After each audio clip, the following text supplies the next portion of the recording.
বুড়ো বয়সে আমার ছেলে মেয়ে হয়ে গেলে পৌঁছাতে বলি দূরে দূরে রাখবেন আর ঝামেলা বেশি করলে যে মেয়েটার তো সমস্যা, মাথায় সমস্যা না, মিথ্যা কথা বলে। তাই কথা যদি বেশি পড়ে তাহলে পাঠিয়ে দেবেন, আমরা আল্লাহর কাছে পাঠিয়ে দেবেন, এটা মুক্ত হবো আমরা একেবারে একেবারে একেবারে। আলহামদুলিল্লাহ, একটা বিশাল জগত্তর পাথর যে সরিয়ে দিয়েছে বুকের উপর থেকে, এইটাই শুকরিয়া। এই যে মনে আর কিচ্ছু না পায়, কোনো আফসোস নেই। একটা পাথর সরিয়ে গেছে, পরে পরে কতবার এসে আমি ফিরে গেছি। কে আমি কি আপনার মেয়ের দিকে কোনো তাকিয়েছি? আর আপনার যে মেয়ের সাঁতা তাকানো যায়? পরে পরে এত বড় হাতের মতো এই দলকে তাই কন্ট্রোল করতে পারি না, সে পর্যন্ত ছেড়ে দিয়েছি। আর আমার হয়তো আমার শরীরে চলে না, আমিও তাকিয়ে তখন। তারপর বিনা কারণে 3টা বছর আপনি রেখে দিলেন ফাঁসির কন্ডেম সেলের ভেতরে। কি আচরণ করলেন? লাল ডাক দিয়েছিল আমার ভাইকে, যারা এটা জামিন দেওয়া না, এই ভাষা বিচার ব্যবস্থা দেশে। আবার বলতে আমরা ন্যায় বিচার আইন করছি, এর নাম ন্যায় বিচার। এক একজনের নামে মামলা কত, আমার কাছে যারা আসতো কয়টা মামলা দিয়েছে, একজন বলছে 313টা, একজনের মামলা দেখুন 556টা মামলা দিয়েছে।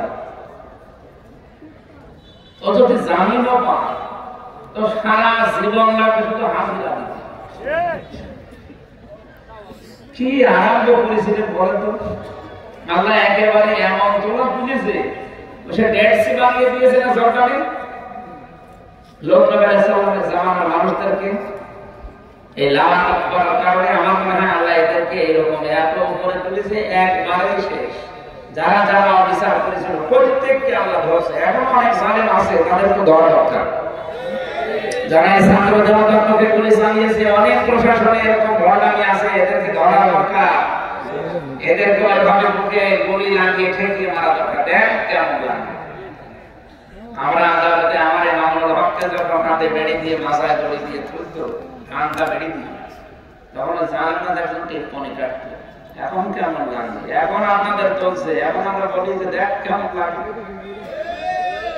এই যে কালামানিক সমাজের বেশি উড়িয়ে গেছে, ঠিক হয়েছে, ওর বেশি উড়িয়ে গেছে, ওর বউ দেখবে কয়েকদিন পর সন্তানের বউ আলাদা রাস্তা চলে গেছে। বেশি থাকছে তাই বছরই যাচ্ছে, কারণ তো বেশি নেই। কত মানুষের জীবন নষ্ট করেছে চেয়ারে বসে শয়তান। সাইদি সাহেবকে ফাঁসি দিতে পারে না, এটাতে নাকি জীবনের বড় আফসোস। এবার আমরা আফসোস দেখাচ্ছি। তো দুনিয়া গেল, আখিরাতে ওর জন্য ভয়াবহ শাস্তি আছে, কারণ নায়েবে রাসূলদের বিরুদ্ধে ছিল। যারা যারা আজকের এই ময়দানে এসেছে একটা ফাঁকা বুক নিয়ে, অন্তত হালকা হালকা লাগছে যে আল্লাহ আমাদেরকে কোরআনে কারিমের যে আয়াত পড়েছে, আমরা ওই আয়াতের তাফসীর করব ইনশাআল্লাহ। যিনি আমাদেরকে নিয়ে আসলেন রাতের বেলা, বলেন আলহামদুলিল্লাহ। দরুদ আর সালাম পাঠ করছে আমাদের নবী মুহাম্মদুর রাসূলুল্লাহ সাল্লাল্লাহু আলাইহি ওয়াসাল্লামের প্রতি। যারা আদর্শ পেয়ে আমরা আসলে খুশি না বেজার? মন থেকে আমরা খুশি তো? আলহামদুলিল্লাহ। সূরা আহকাফ 35টা আয়াত আছে, মাত্র একটা আয়াত পড়েছি, 9 নম্বর আয়াতটা। এই আয়াতের ভিতরে যত তথ্য আছে আমরা পয়েন্ট আকারে বের করব ইনশাআল্লাহ। তাফসীর আকারে কথা বলছি, খুব ভালো করে মিলাবেন। আমাদের জীবন যেন আজকে আল্লাহ পরিবর্তন করে দেয় কোরআনের কারণে।